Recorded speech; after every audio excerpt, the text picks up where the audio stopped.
The lead singer of an outrageously popular boy band in Korea has fled that country and landed here in Western Washington. He's grappling with an internet controversy about anti-Korean comments he made years ago. One of the most popular pop stars in South Korea is holed up, and of all places, at his parents' modest home in Edmonds. His father tells us his son is confused right now and doesn't want to talk. A plane even flew over the Seattle area this weekend with a banner to get J-Bomb's attention.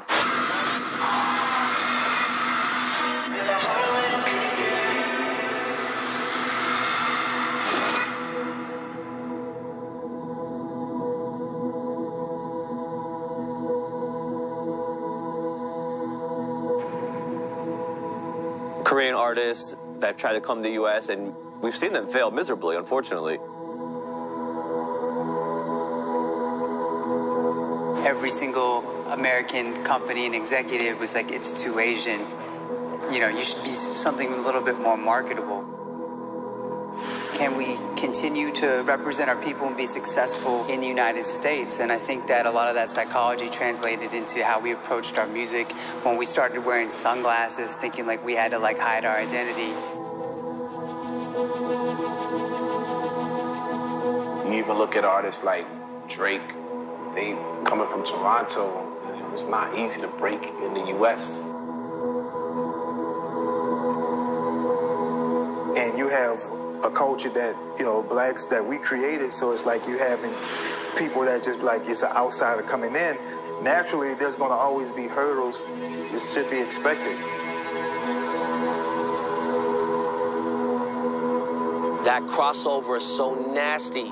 I don't care how big Jay is in the business, you know, it's difficult. I'm talking about fully crossing over into a 95% American crowd that aren't K-pop fans.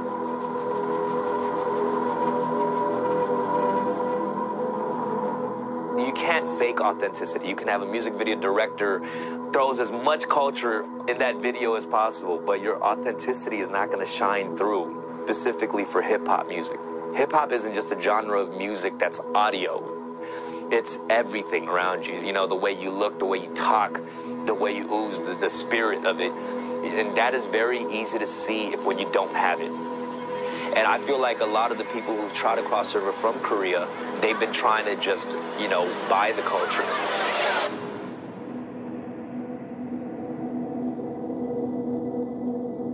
Kind of talk a little bit about how you got into music and kind of your journey through the industry. Okay. You know, of course, I've always loved music. I've always loved rap, hip-hop. I'm a b-boy, so I started off breakdancing as well. This company that my mom told me to audition for, and I didn't even know it was an audition. I thought it was like a contest, a prize money or whatever. Because I would have never thought in a million years, like, yo, I want to be a rapper, I want to be a singer, because I didn't really have those type of aspirations and whatnot. And then I was in a group for about a year. We parted ways, started doing my solo thing, and that's when I really started doing music. Have you told your friends that 2 Chainz is on it? Yeah, definitely. Yeah, that's something, you know, you gotta brag about. So yeah, the good people at Rock Nation Law made it happen, and so yeah, I just thought it was perfect. You know, it's a perfect, like, you don't really expect someone like 2 Chainz, you know, kind of like the OG of Atlanta, to, you know, be on a song talking about like a drink from Korea, you know, called soju. And so I thought it was like a good clash of cultures or whatever. And so we shot the music video for it in Atlanta, and, you know, we'll see how people react to it. You know? It's popping. It's good, man. How you doing? Making it happen, trying. For sure. How about you, man? Same. I mean, we just got in yesterday, and then we're just kind of like, you know, doing promo and whatnot. Got you. The production on the EP is all just kind of like in-house. Oh, that's dope. Yeah. Yo, honestly, that's dope for your guys. I first met Jay maybe like a year ago. I was working at Vibe magazine at the time as music editor. But the things that stuck out to me were how passionate he was about a lot of the hip-hop that we grew up on. Because me and Jay are almost the same age, and obviously we were both very influenced by 90s era rap, you know, Wu-Tang, Nas, Mobb Deep, Jay. So, you know, a lot of the conversations that we had, we were just like 2 rap nerds again, just, you know, debating about the, you know, best Wu-Tang album or the best Jay album. Obviously, I'm a journalist. I interview people. I can smell bullshit a mile away. But yeah, like, I could tell that he was very much, you know, raised on hip-hop culture. He felt a part of it just like I was, just like any other Asian American, you know. Oh, yeah, look at the moves. Yeah, Jackson-esque. Killed the game a couple times, but I swear to God, J. Park is a pacifist. Anything that crossed my mind, I do to you, watch it all manifest. If you can understand the words, the same, put a simple motherfucker. Now, high and blessed. How many people have I tried to put on? Many people have tried to put one on me. Who's the homie? Who's the phony? Why they call me? Acting sorry. Gotta focus. Keep my head straight, out of focus. Too much dead weight on my hustle. I'm way late. Too much more. I didn't have a father growing up, so I didn't know how to, like, operate and move and talk to girls and all that stuff. And I went to a middle school dance, and I saw people breakdancing, and they were, like, the coolest people in school. And that's the honest reason why I started. I was like, I want to be cool. Before AOM, we created a crew called the Royal Knights, based off like a deck of cards. And then later on, we changed it. We thought it was super corny and stuff. And then we became AOM. Make me believe in you. Show me your love can be true. Show me your love. Do anything you want me to do. Make me believe in you. Come on, like you feel with temptation. You know it's easy with no inspiration. AOM was kind of divided into regions of Seattle. There's South Seattle and North Seattle. I grew up in the South Seattle. He grew up in the North End. But eventually I got up there and I met Jay at a practice spot. It's a very faint memory, but I know he had like all the spiky hair and everything and like long sideburns. Like long jerseys. But that was like the style like in like the early 2000s and stuff. The beautiful thing about Art of Movement is nobody dances really the same. Everybody has like their own unique dancing fingerprint, if you will.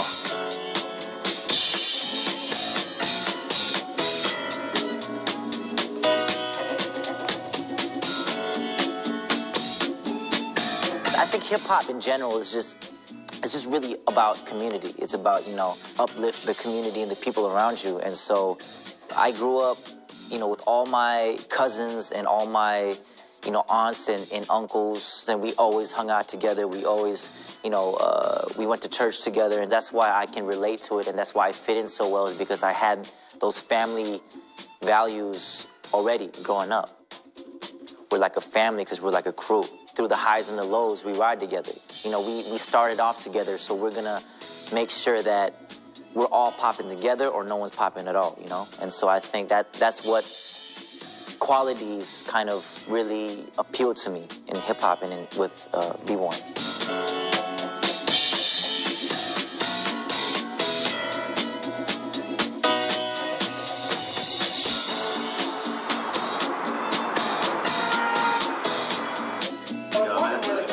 Like, you work here now? She's crazy, bro. I'm doing some radio. I do Sway on Wednesday. I'm a little nervous about that. You know freestyle?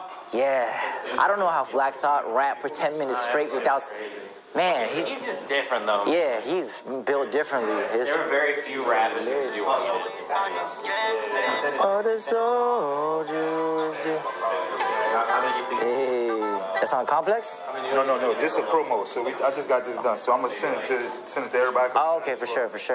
All right, let's make moves, guys. All right, cool. All right, good to see you again, brother. bro. Peace. How you doing, sir? 97. Oh, yeah. Guys.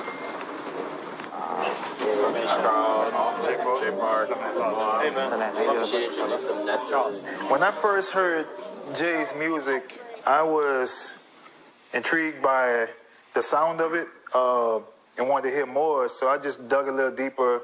I instantly noticed that the guy was super talented, he was real creative, and then being a Korean artist, once I realized he was Korean, then it was like, wow, that most definitely made it even more special. Y'all coming back one day? You want to make it happen? How's the music going?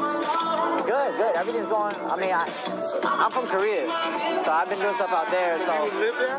I live there now. Yeah. Yeah. So it's gonna be a minute. Yeah. So I mean, I'm doing stuff out here now. So it's interesting to like come up here and meet y'all and do it. See all this here. So. What's up? Yeah, it's Hot 97, your boy Hip Hop Mike, still in the building. Juanito is not talking about Infinity War, so you can keep it tuned in right here. Jay Park is in the building, ladies. Yes, sir. Listen, we didn't know too much about you coming up here today. Okay, that's cool. So it was a bit of a surprise.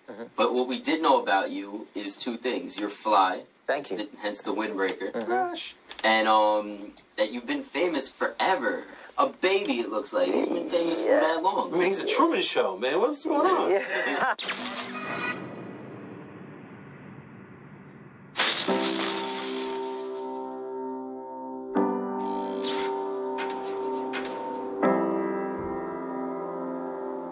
One day this guy's like, hey, I want you and your brother Tony to do this talent show with me. My mom wants me to do it.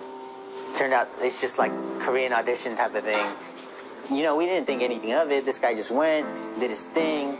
They liked him so much, and he's like, oh man, they really like me. So like, you know, like now I'm gonna go to LA, I guess. They told me, oh yeah, he went to Korea to go be like a pop star or something like that.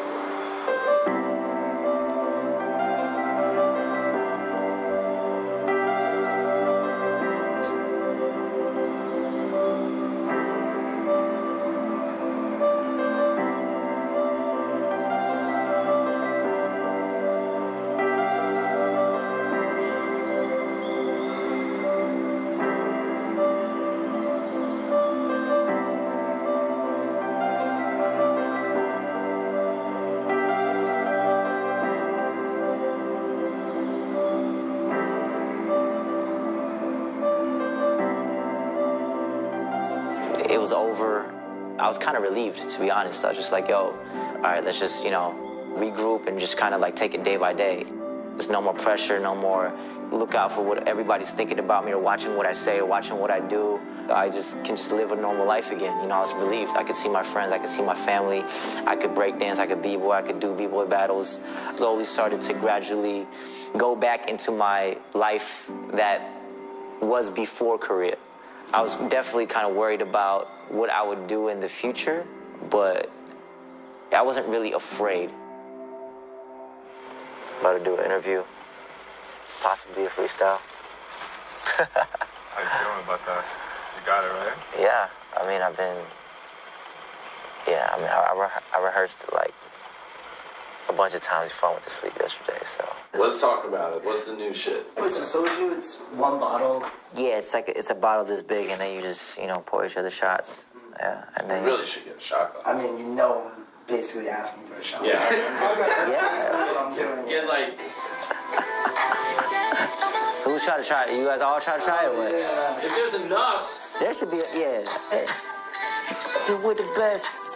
I put you to the test. This ain't a rocker or Henny. About it, been plenty to give you better sex. I don't want them green bottles. Them mean models. I need that Jackson's hot. Obviously, you're down with the rock now. You're making records with 2 Chainz. You're doing your thing in the hip-hop world.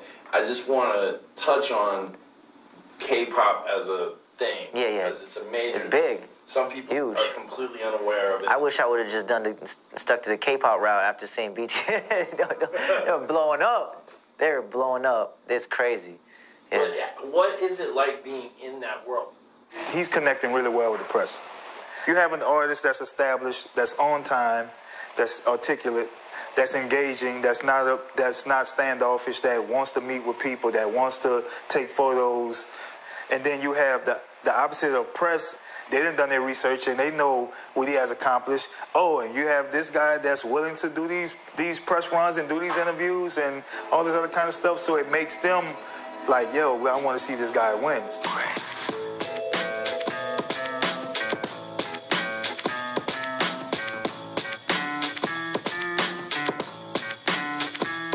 Now ask around how many miles I keep fed, talking so cheap. How many promises I kept, how many tears my mom wept. Priceless to see her smile, now she full of happiness. The hours is countless. He goes by the name of Jay Park. Jay Park! Jay Park's in the building. Jay Park it right here. Jay Park is up here, guys. I want to see if I could get you to spit in Korean for Koreans out here. Can we do that? Yeah. Let me think of a verse. Hold on. Can I play some? Maybe you could spit in Korean. I could try. Look. Hey, yeah. 전설적인 순간 내 스케줄표로 보면 알게 될 거 who's hot 나 말고 누가 R&B 명반을 내고 나서 바로 이 비트로 위에 랩해 boom bap yeah I bust it 티머니 카드가 충전된 것처럼 nothing AOMG는 내 맘속에서부터 시작됐지 이제 누가 봐도 number one 그건 내 무기 내 깡탄탄 랩을 쏟아뱉어 If I say like the bigger the risk the bigger the reward and then I could talk about the risks I take and then what the rewards I got like like let's say I started working with one of my close friends who's in my b-boy crew since high school. His name is Cha-Cha Malone. The fans were like disappointed, like, oh, why are you working with, this guy who nobody knows when you could be working with big producers out in Korea? And then, my label started, saying the same thing. And then even my parents, like, they're seeing the feedback we got from fans. And basically, they would tell me the same thing as well. But, I kind of stuck with my gut and we kept at it. And now it's kind of like we came up together. We had platinum singles over there, and we did a couple songs on the Rock Nation project, and kind of we just stuck to it and basically showed everybody what the vision was.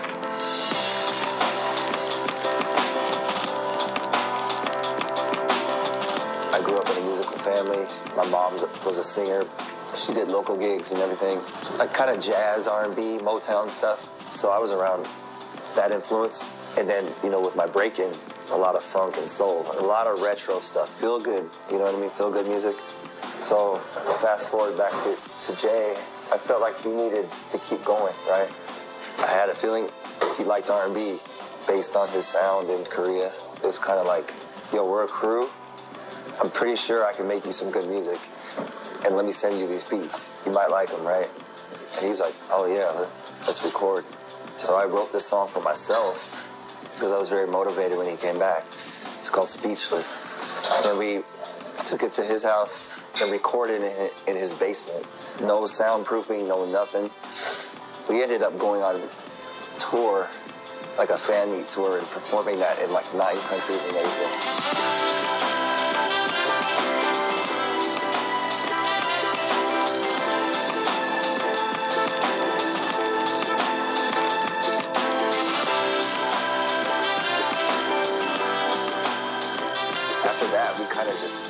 I would keep making tracks here back in Seattle, right?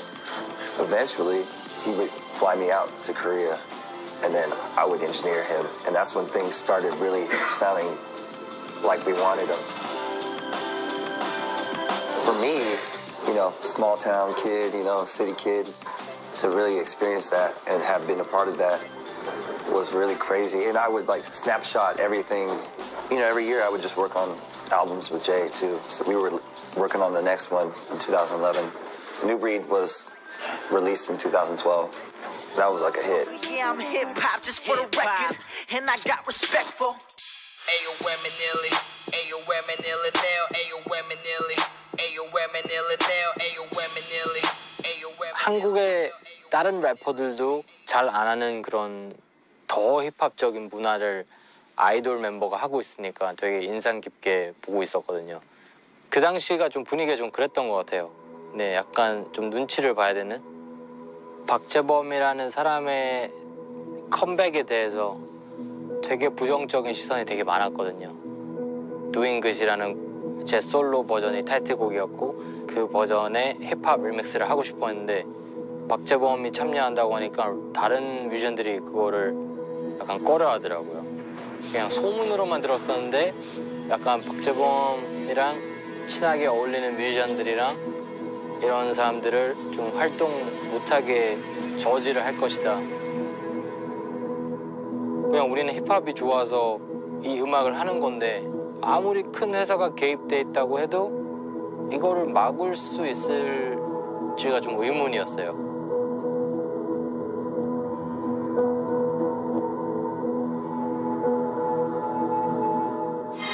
First one. Can we go back to the first one? Yeah, so sorry. We're just gonna do the first one.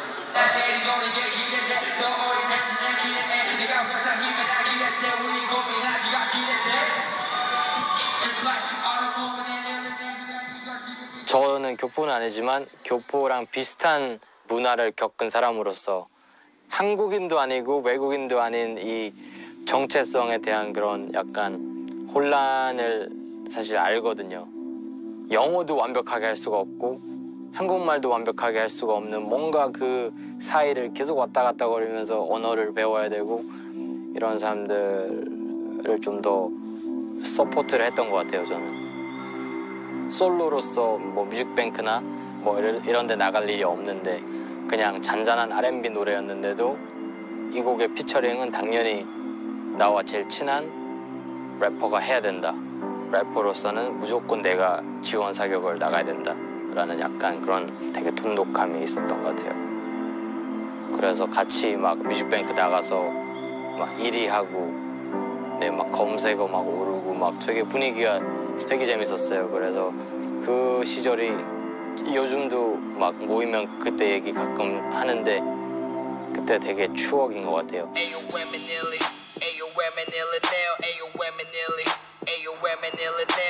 Asian American entertainment back then was literally almost non-existent. I most definitely want to see this process all the way through where he's just as recognized in the U.S. as he is in Korea and overseas. Yeah, I don't want to say they didn't believe in it. They didn't understand it. They didn't see the vision. Where I really had to, really had to fight for it.